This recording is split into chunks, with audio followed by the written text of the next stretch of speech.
Lepo pozdravljeni, spoštovane in spoštovani. Dobrodošli v novi oddaji Halo zobozdravnik. Zdaj ste je najbrž že vajeni, tudi sporeda, tako da se nam lahko pridružite in seveda v njej tudi sodelujete, tako da nas pokličete na izpisane telefonske številke.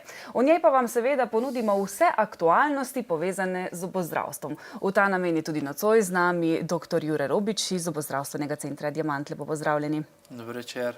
11. oddaja je pred nama, v 10. smo bili v vaši ordinaciji in zanimivih stvari smo videli kar precej, predvsem takih aktualnih, o katerih si niti ne znamo predstavljati, da v zobozdravstvu obstajajo.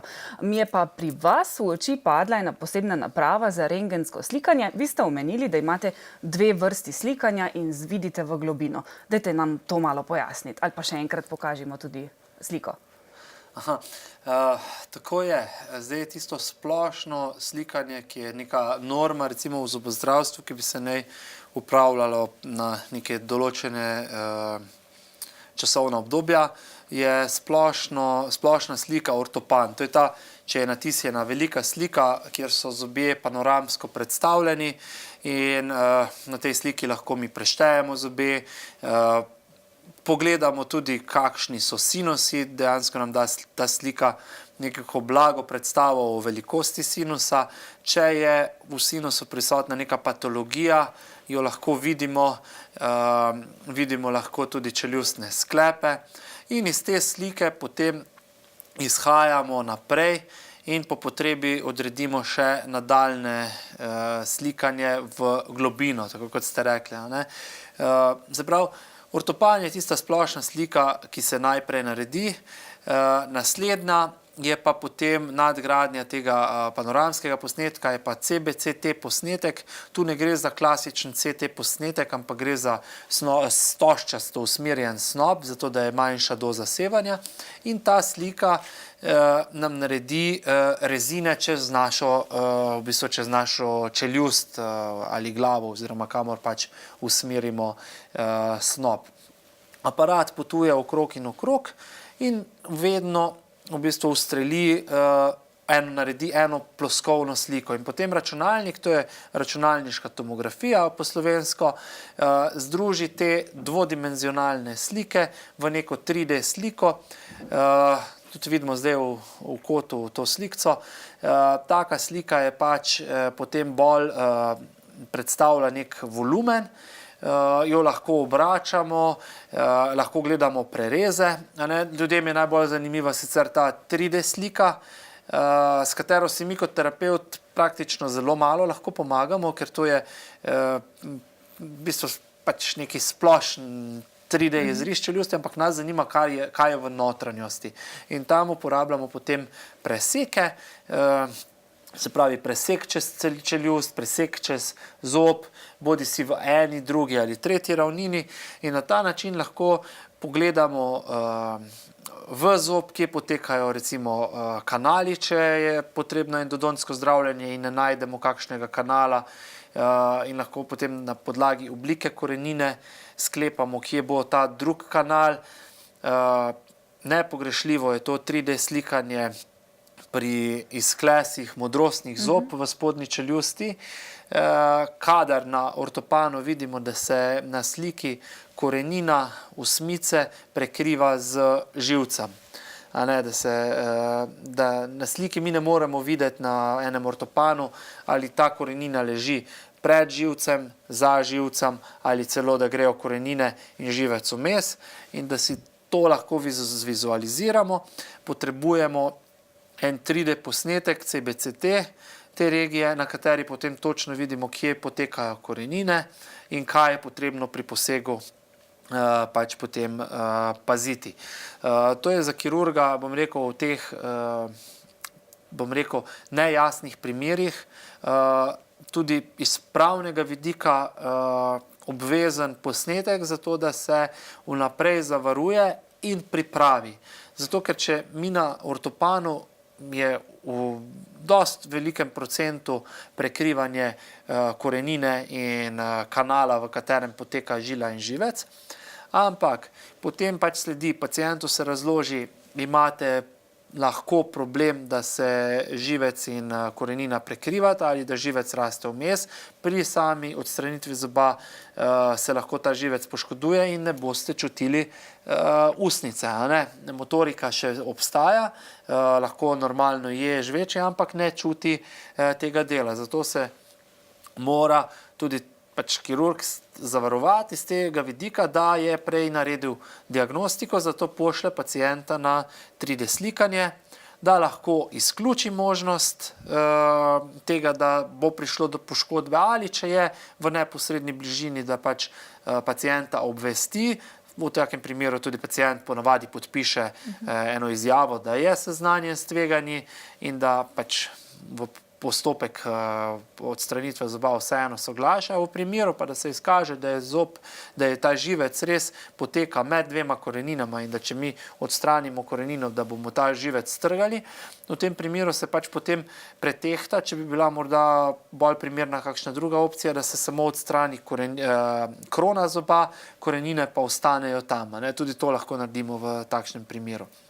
In ta tehnologija nam zdaj neizmerno pomaga vnaprej, da smo pred posegom pripravljeni. Po drugi strani je pa dosti tudi teh pok zoba, ko se nič ne vidi s prostim očesom ali s kliničnim pregledom, ko se naredi pa 3D slika, se pa potem diagnosticira poka oziroma ne neposredno poka, ampak patološki signali, ki spremljajo poko in jih na 3D sliki vidimo dosti prej kot recimo na ortopanu. In na tak način se lahko pol izognemo tem problemom. Ampak zanimivo se mi zdi, da pravite, da če zob poči, zobozdravniki jemljete to kot urgentno stanje, ampak ga ne jemljete resno. Ja, dobro, ni ravno tako. Problem je, da vertikalna poka zoba vzdolž je urgentno stanje, ki zahteva takojšnjo odstranitev zoba. Ampak problem je, da včasih to stanje ni diagnosticirano pravočasno, zato takšen zob ostane v čeljusti predolgo in zaradi tega, ker to je zob počen in ima direktno bakterije imajo odprto pot do kostnine in zaradi tega se tam začne vnetni proces in kost začne propadati. In temu se želimo izogniti. Zato je prava diagnostika v takem primeru ključna. Bova nadaljevala, še prej pa sprejela telefonski klic. Dober večer komu? Večer. Pozdravljeni. Kdo je z Ivan nami? pri telefonu. Je to vojaški zobozdravnik? Ni vojaški zobozdravnik. Ne, imamo pa tudi kar nekaj pacientov, vojakov, zato ker za vojake, ne vem, a ste vojak, da vas zanima. Ne, tale vaša telefonska številka, tule mi jaz pol zdrav pri 3. svetovni vojni. Hvala, adijo. Lahko noč, hvala lepa. Če želite zobozdravnika, doktorja Jureta Rubiča karkoli vprašati, ste dobrodošli, da nas pokličete z resnimi, morda tudi malo manj resnimi vprašanji, ga lahko izzovete, da vam odgovori, da vam morda pomaga rešiti kakšno zagato. Ko sva glih gospod načel na vojake. Zanimiva zgodba z vojaki je, da oni morajo pred vsako misijo narediti zdravniški pregled. Zato, ker ko njega pošljajo v neko nerazvito državo, želi vojska oziroma v okviru NATO, če se dela, vedeti, da je z njihovim zobnim zdravjem vse v redu, da ne bo nepričakovanih zapletov v tujini in potem tudi zdravljen, ki so lahko draga ali se izkorišča. In zato je zdaj pred vsako misijo morajo vojaki narediti zdravniški pregled z mnenjem in tam je vključena ta normalna ortopanska slika, popis zobovja in potem mnenje. In takrat moramo ovrednotiti, ali so to neke stvari, ki jih je potrebno sanirati in jih mora potem pred odhodom na misijo sanirati, oziroma da nekako jamčimo, da ni v ustih neke tempirane bombe, ki bi lahko delala težave na misiji. Kako si pa mi, posamezniki, laiki, kakorkoli že želite, predstavljamo te tempirane bombe? Imate veliko takih primerov, ko ljudje odlašajo predolgo? Ja, to je zaradi tega, ker vse te tempirane bombe ne povzročajo bolečina. Če nekaj boli, ljudje radi kličejo k zobozdravniku, boli, treba v bistvu ukrepati takoj, želijo priti na stol še isti dan. A ne.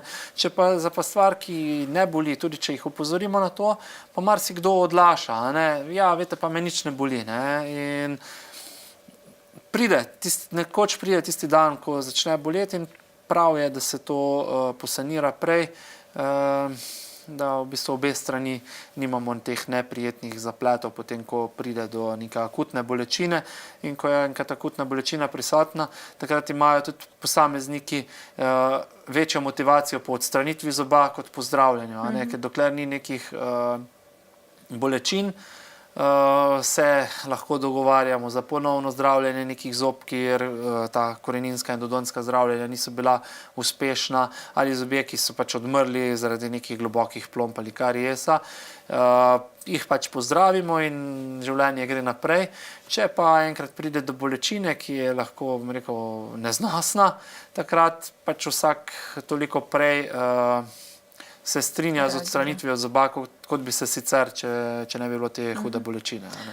Poznam zobozdravnika, recimo, ki je rekel, dobro, če vi ne spomnite na svoje zobe, ne, bodo pa zobje spomnili na vas, da morate priti zobozdravniku. Ne. Takrat je najbrž že malo pozno. Boljše je, da se to prej uredi. Ja. Ostala sva pri temi, kaj se recimo naredi, če zob poči in menda lahko tak zob potem nadomestite z implantantom. Zadnjič ste nam to že pokazali, lahko to naredite takoj? Se pravi, grem iz ordinacije? Ja, zdaj v primeru počenega zoba, kot sem rekel, je lahko problem zaradi tega vnetja in izgube kosti okoli poke. Kolikor je zadeva diagnosticirana, bom rekel, takoj na začetku in se ukrepa prav, se pravi, da se ta zob izdre, v tem primeru še ne bo, ponavadi še ni takšne izgube kosti okoli zoba, da mi ne bi mogli ustaviti implantat takoj. V takšnem primeru lahko tako, kot smo zadnjič, zob odstranimo, rano počistimo, damo vedno še en antibiotik kot antibiotično zaščito za spremljavo. Nato v preostalo kost vsadimo implantat, malenkost kosti ponavadi v takem primeru moramo dodati in bom rekel, v večini primerov je tudi zadosti dobra primarna stabilnost implantata ob vstavitvi v kost, da lahko tak zob nadgradimo z začasno krono, ki ni tista prava porcelanska, ni funkcionalna v tem smislu, da bi lahko na njo napolno grizli, ampak je pač nek umeten zob, ki nadomesti to manjkajočo vrzel, zato da niso možni, zato da niso teh socialni stiki problematični, da vam bi bilo neprijetno, zakaj, da nimate enega zoba. Ne. V tem primeru se da to na lep način nadomestiti, je pa potrebno paziti, da na ta zob potem ni nekih velikih sil prva 2 meseca. Meni se zdi izjemna prednost, da lahko pacient pri vas naredi vse, se pravi od slikanja zob do celotne popravila, sanacija, kakorkoli že. Kako pogosto pa pravzaprav mora človek slikati svoje zobe? Je to zelo pomembno? Je to pri prvi sliki dovolj, ne vem, za naslednjih 5 let? Tako je, odloča se vedno individualno. Ne? Če je pač neko, bom rekel, stabilno stanje v ustih in imamo mi en ortoped narejen danes, se priporoča naslednji čez 2 leti. Zato, ker lahko čez 2 leti vidimo v teh medzobnih prostorih, če se nabira kaj novega, če se dogaja kakšna nova, prej neobstoječa demineralizacija in pač karies. Hkrati pa moramo vedeti, da to tudi zavisi od posegov, ki jih je človek imel. Včasih so potrebne slike v zelo kratkem obdobju, naprimer pred vstavitvijo implantata, takoj po vstavitvi implantata, včasih še po 2-3 mesecih pred protetično nadgradnjo, po protetični nadgradnji in potem prva slika po 1 letu in nato na vsako drugo leto. Ampak načeloma se držimo načela ALAR-a, to v angleščini pomeni as low as reasonably achievable. Se pravi, tako malo, kot je racionalno, kot je dovolj za neko racionalno odločitev, da mi vseeno dobimo dovolj podatkov. In pač pri nekaterih ljudeh je, bom rekel, tudi dovolj na 5 let, če vemo, da se v prejšnjih 10 letih ni nič bistvenega dogajalo in človek živi tako, kot je živel, potem verjetno tudi v naslednjem letu ali 2 ne bo drastičnih sprememb. Ne. Ampak neka strokovna priporočila so, da se ortopan dela na vsaki 2 leti. Jaz recimo nisem vaša pacientka, lahko pridem vseeno na slikanje? Ja, lahko. To ortopansko slikanje delamo tudi za zunanje paciente, tudi drugi zobozdravniki lahko pošljajo k nam. Predvsem je pa tudi tako, tu se zdaj dilema vzpostavlja. Ne. Veliko pacientov si pa samo diagnosticira, da potrebuje rentgensko slikanje. Ne. In tu je zdaj dvorezen meč. Dokler gre za nek ortopan, pa da res ni bil narejen, ali da ga, kot dostikrat navajajo, zobozdravnik pač ne da na slikanje, zato ker on pač misli, da zobozdravniku je škoda denarja, kar ni res, ne. Vsak pač presodi, kaj potrebuje, ne. Ampak včasih nekateri pa imajo to skrb, da sliko naredijo sami in jo potem nesejo k svojemu zobozdravniku, da jo redno preglejuje, ne, kontrolira. In to v tem primeru, če je zadaj terapevt, ki bo to pogledal, je to v redu. Ni pa v redu, da si nekdo sam izmisli, zdaj pa jaz potrebujem rentgensko sliko, pridem narediti, potem pa ne ve, kaj bo z njo. Ne.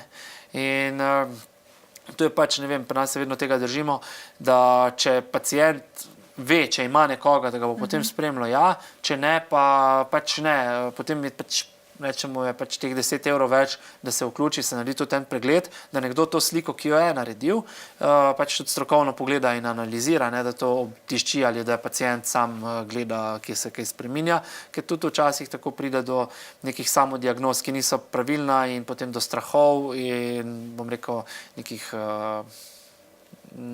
nepotrebnih preplahov. Sploh v primeru 3D slikanja, CBCT-ja, kjer so doze malenkost večje, pa nikakor ne delamo na željo pacienta, ampak mora vedno biti zadaj terapevt, ki napoti.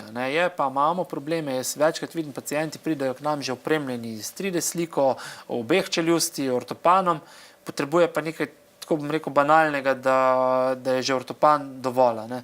In zdaj bom tako rekel, pri nas je to še vse bolj ohlapno.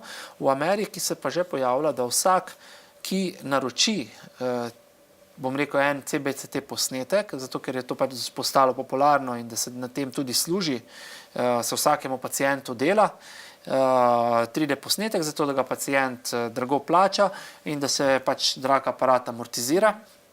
Na koncu pa ta posnetek nima nobene, bom rekel, težnje ali neke podrobne vrednosti in zato se zdaj tudi v strokovni javnosti pojavlja težnja potem, da tisti, ki bo to 3D slikanje naročil, ga bo moral analizirati in napisati tudi izvid, kar je pravilno. In sicer bo to podražilo vse skupaj, ampak če boš ti potreboval slikanje enega zoba, pa boš dal slikati celo čeljust, zato da boš, ne vem, več zaslužil, recimo, boš odgovoren za vse patološke procese, ki so bili vidni na tej sliki. Govorimo, tebe je zanimal ta zob, naredil si pa sliko cele čeljusti, če ne obeh.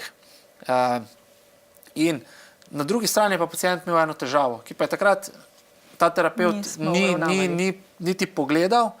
V tem primeru je tudi potem on kazensko in sodno odgovoren za ta posnetek. In kar bo zdaj to prevedlo, bo, da vsaka slika, ki bo narejena, bo potem opisana in v izvidu dokumentirane vse posebnosti. In tisto, kar bo tam not pisalo, bo tudi zavezujoče. Če je nekaj spregledano, bo tu potem tudi odgovornost za terapevta, da on odgovarja, če je spregledal neko patološko tvorbo. In mislim, da bo tudi slejko prej k nam prišla ta neka odgovornost do tega, kdo slika, ker vedeti morate, ponekod slikajo pač rentgenski inženirji, in on mora delati na podlagi delovnega naloga, ki mora narediti ga terapevt. In problem se pa dogaja, ko pač pride pacient z denarjem tja, sliko naredi, potem pa ta slika gre na nek medij in ostane, pacient je pa dobil neko dozo. Bova nadaljevala takoj po kratkem predahu, med drugim se bo dotaknila tudi tega, ali je rentgensko slikanje škodljivo, pa tudi kaj o ceni bomo govorili in še čemu. Ostanite v naši družbi.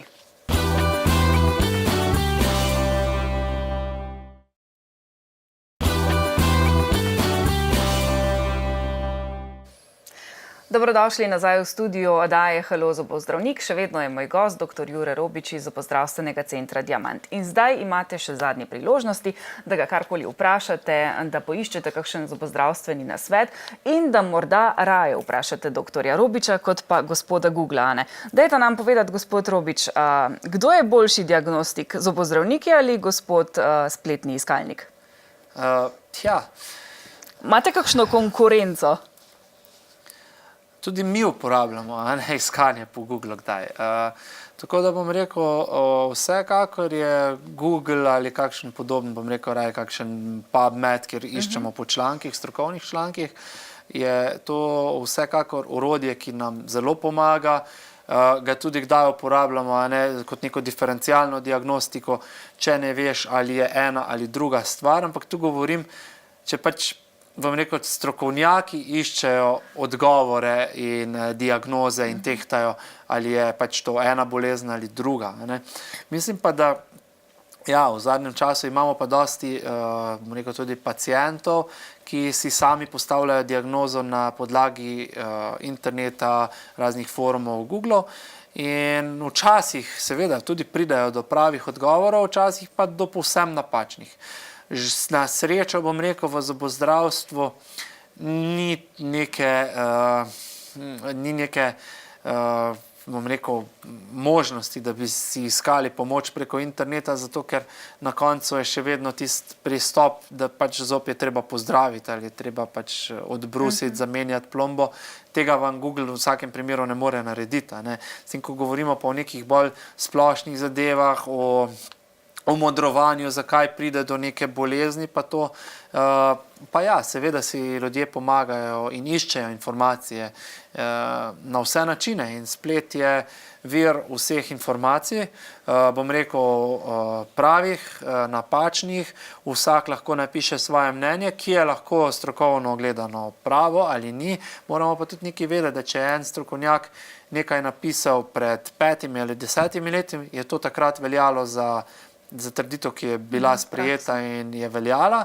Danes pa s premikom in novimi spoznanji ta teorija ni nujno več pravilna in to je pač potrebno vedno za te zdravstvene stvari zaupati strokovnjakom in potem res se potruditi, da se ta anamneza, ko jo zdravstveni tim išče od nas, ko nas sprašuje, da je le ta čim bolj podrobna, da smo na to pripravljeni, da vemo, kdaj se je neka težava začela, da znamo opisati neke občutke, ki jih imamo.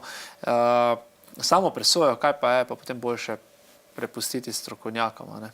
Danes govorijo predvsem o rentgenskem slikanju, čeprav sva gledalce že povabila, da karkoli vprašate na temo zobozdravstva.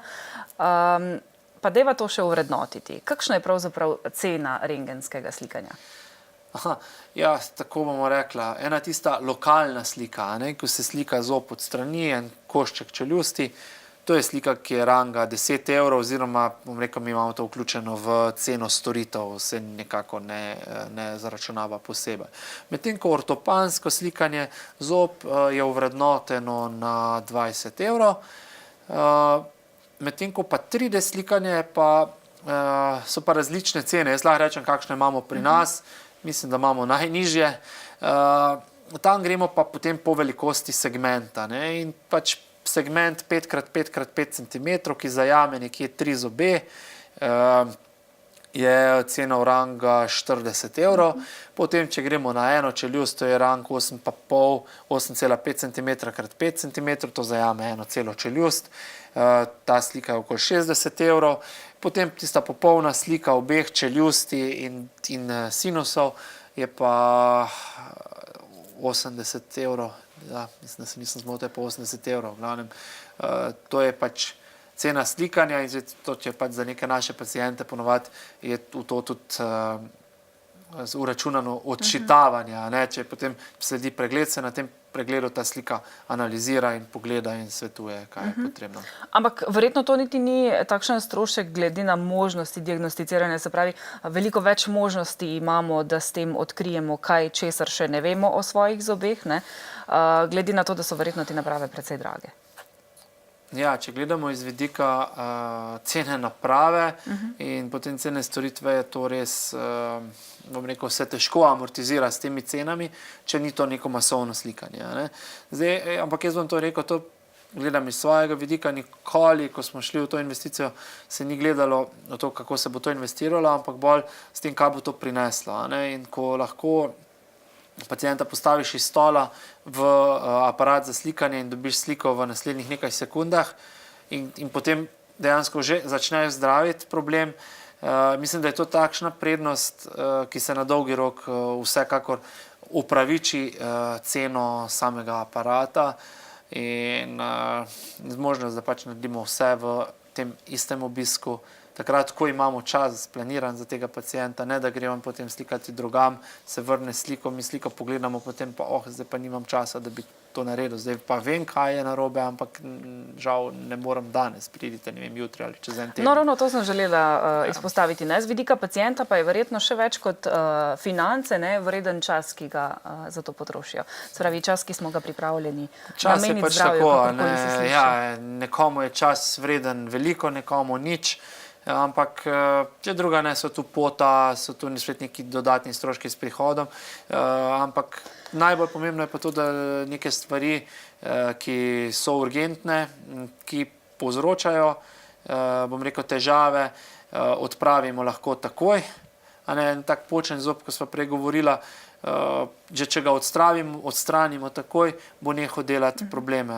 Se pa zgodi, velikokrat se zgodi, da pridejo pa sem bil na pregledu pri endodontu in tam je potem lep odkrila, da je zob počen in da mi ne more pomagati in potem spet do kirurga, da bo ta zob odstranil in potem ne vem, kaj se bo zgodilo. Ja, pač zob je treba odstraniti. Je res, da je to malo včasih lahko težavno, zato ker je zob počen in je težje dobiti fragmente, ampak to je stvar, ki se mora narediti. Ne vem, jaz osebno jemljem to kot tisto urgentno stanje, ko se ga vedno naredi, tudi če potem ni malice ali se pač, bom rekel, zamakne urnik, da mora kdo počakati, ampak pač jaz imam to politiko, da vsak ima lahko kdaj urgenten primer in če pride do neke zamude, tudi pacienti sej nikoli s tem težav razumejo, da če pač urgenca je urgenca, enkrat jo ima eden, drugič jo lahko ima drug, jo pa imel sam in pač prav je, da se te stvari, ki so nujne, naredijo takoj. No, pa sodeč po obisku vaše ambulante pretekli teden, bi rekla, da so vam takšni primeri tudi v izziv, ne?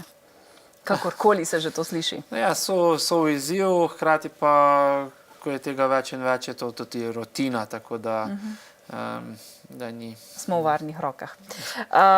Je rentgensko slikanje škodljivo? Ja, lagal bi, če bi rekel, da ni. Vsako to ionizirajoče sevanje je škodljivo.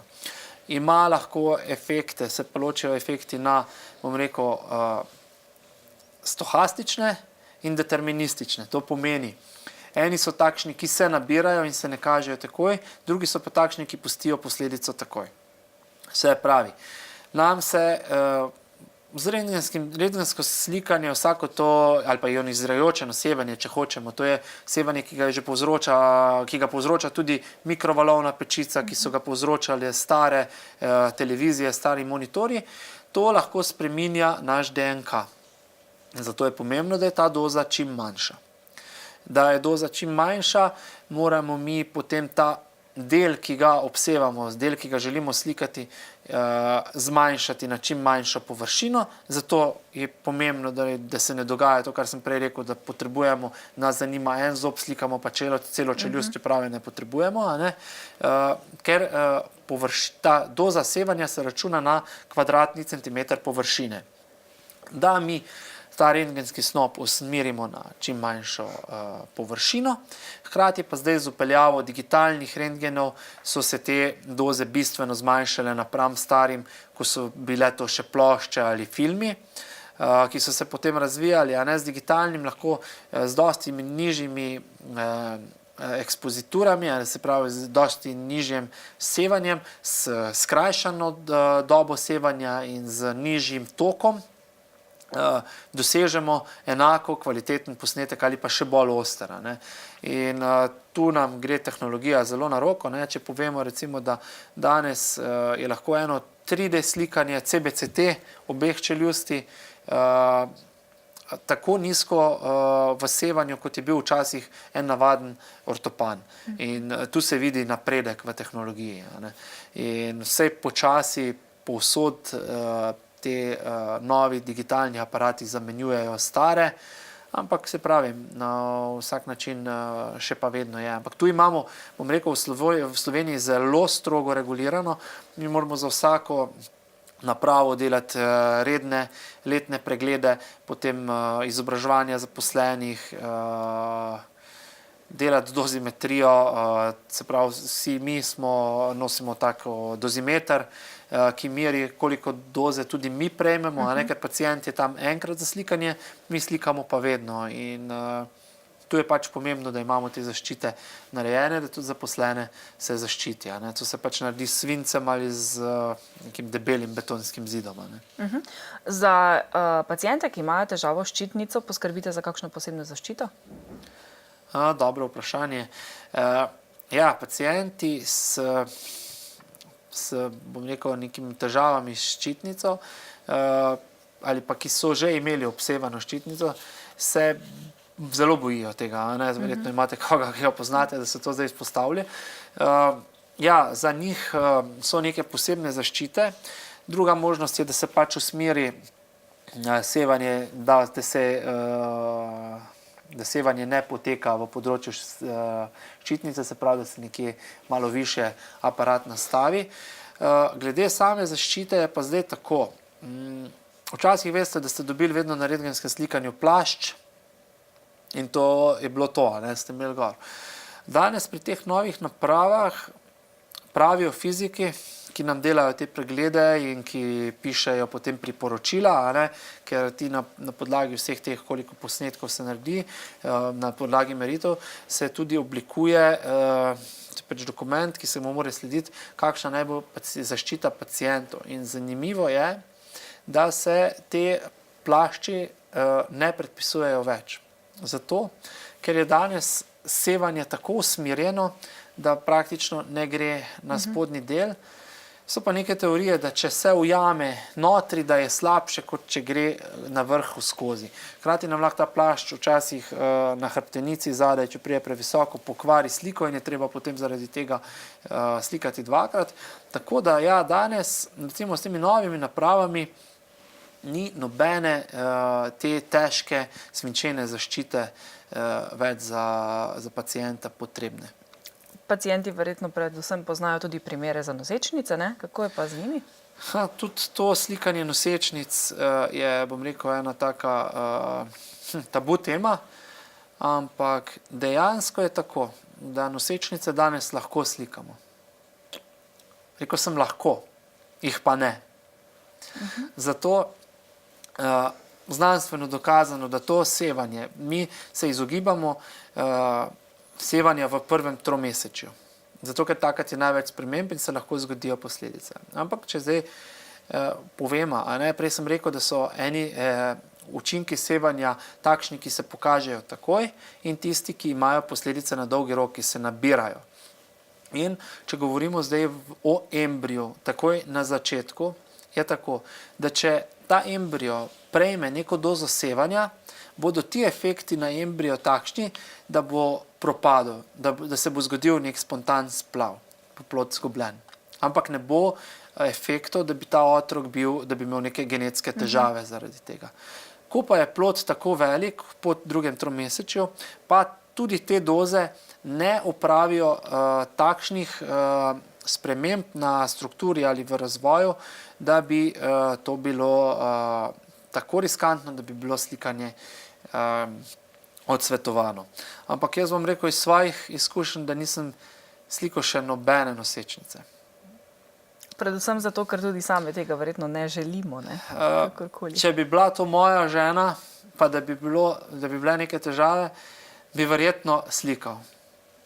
Zato, ker vem, ker se znam odločiti, vem, kakšne so posledice, bi to naredil. Je pa tako, zakaj se ne slika? Mi vsi vemo, da ne more škoditi. Ampak kaj je problem? Veliko psihološko breme je. Kaj pa, če slučajno bo s tem otrokom nekaj narobe, potem bo pa vsaka mati krivila to rentgensko slikanje. In tega nihče noče. Zaradi tega se nosečnost ne slika. In tu pridemo potem nazaj na tisto prvo vprašanje vaše, oziroma eno izmed prvih, kako pogosto je treba rentgensko slikati. In jaz sem tudi zadnjič povedal, da vsak pacient, ko k nam pride na prvi pregled, je v ceni pregleda vključeno rentgensko slikanje. Zato, da ko pride, naredimo mi ortopansko sliko in tudi, če bo ta gospa zanosila v naslednje pol leta, leto, magar po 2 letih, mi imamo v sistemu sliko, iz katere lahko delamo. In vidi se, vedno se nekaj vidi ali pa nakaže, kje bojo težave, oziroma potem tako, če imamo neke akutne težave in kdaj mi potrebujemo sliko, če je pač treba neko endodontsko zdravljenje. Ne? In takrat imamo mi sliko, kako ta zob izgleda, kakšen je potek korenin, koliko korenin je. In to se ni spremenilo, v 2 letih se ne bo spremenilo, niti v 10 letih. A ne? Ta zob je takšen, kot je. In če imamo mi to sliko enkrat narejeno, ni potrebno potem slikati ponovno. Je izhodišče lažje. Tako. Je res, da potem, ko zdravimo, recimo zobe, imamo mi tak aparat, s katerim določujemo dolžino korenine, ni potrebno za to slikati, a ne? V določenih primerih pač je, ampak če imamo nek osnovni posnetek, lahko iz tistega izhajamo in zato niti ni potrebe mnogokrat, da bi pacientko izpostavljali sevanju med nosečnostjo, če imamo vzadaj neko sliko iz preteklosti. Kako je s slikanjem otrok? Oni namreč imajo malo mlečnih, malo stalnih zob, se to potem kaj prilagodi? Ja, pri slikanju otrok gre aparat pač avtomatsko, glede na letnico rojstva, zato ker mi moramo vedno aparatu dati vse podatke o pacientu in potem se tudi doza sevanja avtomatsko nastavi, mi jo lahko potem samo pojačamo ali zmanjšamo, glede na, pač, na osebo. Ne? Nek močen moški rabi malenkost višjo dozo kot otrok. Ne? In pri otroku je tako, da se doza zmanjša, tudi površina se zmanjša, ker ima manjšo glavo. In pri otrocih se pač je priporočljivo ortopansko slikanje v obdobju mešane denticije, takrat, ko začnejo zobje izpadati, zato da pogledamo, ali ima zasnove za vse zobe. Lahko se pogleda, če je kak zob nadštevilčen, ne, dostikrat se zgodi, da ima tretji sekalec, recimo na sredini še en takšen zob. V glavnem takšne stvari se potem vidijo in potem nekje pri 12 letih, ko bi ne vsi stalni zobje bili izraščeni, se vidi že potem tudi zametke za modrostne zobe in se pač predvideva, kako bo z razvojem naprej. Hkrati pa tudi te standardne stvari gledamo, zobna gniloba. No in če na sliki otroka najdete karies, je treba takoj ukrepati? Dobro vprašanje. Spet se je potrebno odločiti, kako je ta karies, pač, kako bo vplival. Če je to na nekem zobu, ki bo izpadel čez en mesec, ni smisla, da ga zdravimo. Čeprav načeloma vsak karies bo treba že prej, preden pride tako daleč, da bo do neke velike luknje v zobu, kavitete nastalo, bi ga mogli že prej zdraviti, ampak pri otrocih je dostikrat prisoten tudi strah. In tu moramo mi zdaj kompenzirati in tehtati med tem, ali temu otroku, ki ga je že tako strah, vrtati po tem mlečnem zobu, mu delati še dodatno travmo ali strah, ali ga samo spremljati. In pač na sliki lahko predvidevamo, kdaj bo ta zob izpadel in če vemo, da bo to čez nekje pol leta, pa da bo nekako zdržal brez bolečin do takrat, ne bomo otroka izpostavljali dodatni psihični travmi. V primeru pač, da otrok sodeluje, se pač taka stvar popravi. In tu je vedno neko tehtanje. A je lahko vsak zobozdravnik tudi tisti, ki opravlja slikanja, ali morate imeti za to kakšna specifična znanja, potrdila, izpite? Ja, da lahko zobozdravnik opravlja rentgensko slikanje, mora na tem opraviti en strokovno izobraževanje in potem test, ki ga mora obnavljati na vsakih 5 let. In na podlagi tega dobiš potem dovoljenje za opravljanje rentgenske dejavnosti. Vsak mora potem imeti tudi urejeno dozimetrijo. Mi nosimo ta tako en obesek, ki meri, kakšno dozo sevanja mi prejmemo. To se vsak mesec kontrolira, zato da se vidi, če bi aparat začel nekako večjo dozo naenkrat sevati in da bi pač mi bili izpostavljeni. Tukaj so bom rekel, zelo, zelo veliki varnostni faktori. To je tako regulirano pri nas, bom rekel, veliko bolj kot kje v tujini. A ne. Konec koncev je pa zelo pomembno, da tudi za svoje zdravje poskrbite. Ne? Ja, na koncu Vendarle smo ste mi še, vsak dan da ja, tako ne. To, v stiku. za te stvari imamo mi v bistvu interes sami sebe zaščititi, da je doza za pacienta čim nižja in hkrati tudi za nas. Ne. Jaz lahko rečem, da še nikoli nismo na tem obesku, ne, za dozimetrijo ni bilo zaznano niti trohice snema tega sipanja rentgenskih žarkov, zato ker pač je ta prostor obdan z mislim, da 2,5 mm debelim svincem. Tudi vrata so takšna težka in to nas ščiti. A ne. A pa sicer ljudje vprašajo, kaj po tem sevanju, ali se enostavno prepustijo vašim navodilom? Ja, Smo toliko ozaveščeni že? Se zgodi, da vprašajo. Veste, vsak, ki vidi tisti rentgenski znak, to ni nič prijetnega, a ne? Ampak se pravim, tveganje in doze s temi sodobnimi aparati so danes bistveno nižje, kot so bile včasih in lahko rečemo, da mi se vedno odločamo, ne, ko slikamo, vedno tehtamo, ali potrebujemo sliko ali ne, ne slikamo za, bom rekel, brez veze za to, da slikamo. A ne. Če nam bo ta slika dala nek koristen podatek, potem slikamo, a ne, pač tehta se učinek in škoda. Hvala lepa tudi za nocoj. Enako. Upam, da ste tudi vi dobili kakšen koristen napotek, koristen nasvet, ki vam bo pomagal se odločati naprej. Vsekakor pa smo mi za vas tudi tukaj prihodnjo sredo. Tako kot ta teden ob 20. bodite z nami. Lahko noč.